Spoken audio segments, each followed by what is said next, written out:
இங்கே எழுப்புகின்ற குரல் ஸ்டாலினுடைய செவி பிச்சுக்கிட்டு போகும்.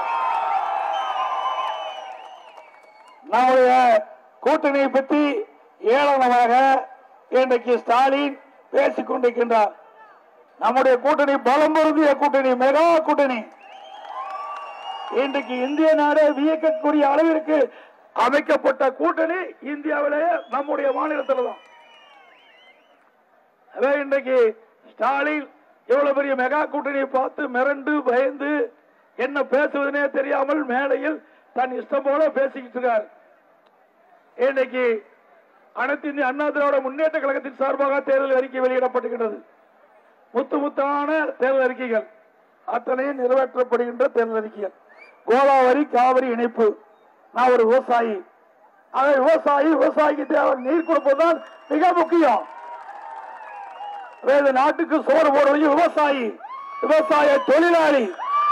இன்றைக்கு விவசாய தொழிலாளியும் இரவுகள் மாறாமல் மழையிலும் வெயிலையும் காய்ந்து நனைந்து ரத்தத்தை வெயிலையா மண்ணிலே சீர்ந்து உழைக்கின்ற காலத்தில் உணவு கிடைக்கிறது மற்றவர்களுக்கு. ஆகவே நம்முடைய வேளாண் பெருமக்களுக்கு, விவசாய தொழிலாளிக்கு ஏராளமான திட்டங்களை அம்மாவுடைய அரசு நிச்சயமாக நிறைவேற்றப்படும். இன்றைக்கு முதற்கட்டமாக குடிமராமத்து திட்டம்.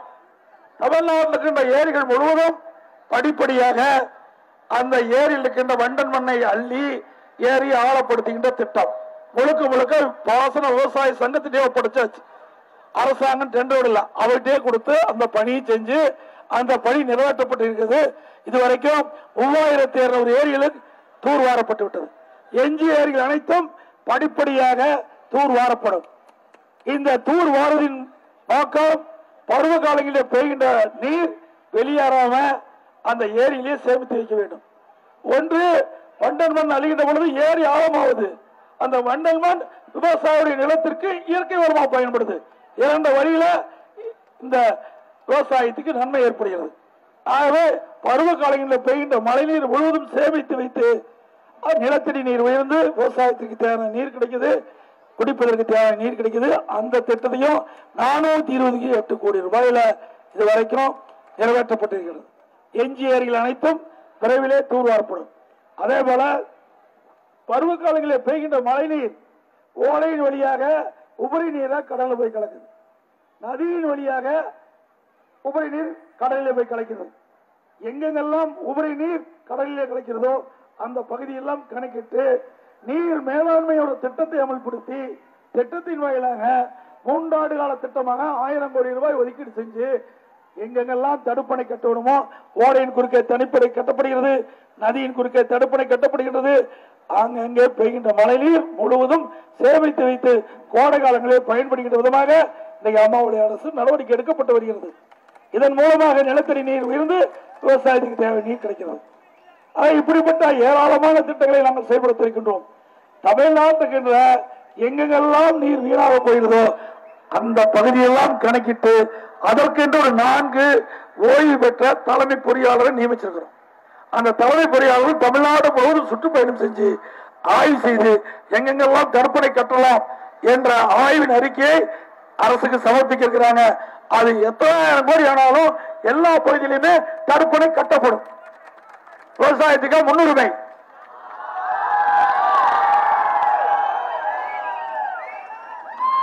அதே போல இன்றைக்கு அம்மாவுடைய அரசு தை பொங்கல் பரிசாக எல்லா குடும்பத்திற்கும் 1000 ரூபாய் வழங்கிய அரசு அம்மாவுடைய அரசு.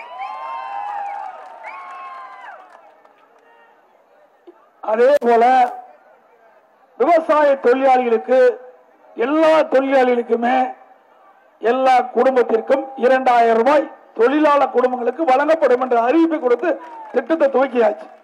உடனே திமுக தலைவர் தேர்தல் ஆணையத்திற்கு போய் புகார் கொடுத்து தேர்தல் வருகிறது 2000 ரூபாய் ஏழை தொழிலாளர் குடும்பத்துக்கு கொடுக்க கூடாது, நிறுத்தி வைங்கன்னு போய் தேர்தல் ஆணையத்தில் புகார் சொன்னதுனால தேர்தல் ஆணையம் நிறுத்தி வச்சாச்சு.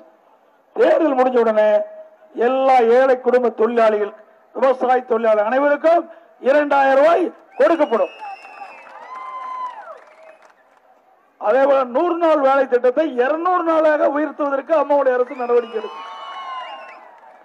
கிராமத்திலே வாழ்கின்ற நம்முடைய வீடு இல்லாத ஏழை குடும்பத்திற்கு பசு வீடுகள் கட்டித்தரப்படும். நகரத்திலே வீடு இல்லாத ஏழை குடும்பத்தை சேர்ந்தவர்களுக்கு நகராட்சி பேரூராட்சி பகுதியிலே அடுக்குமாடி காங்கிரஸ் வீடு கட்டித்தரப்படும்.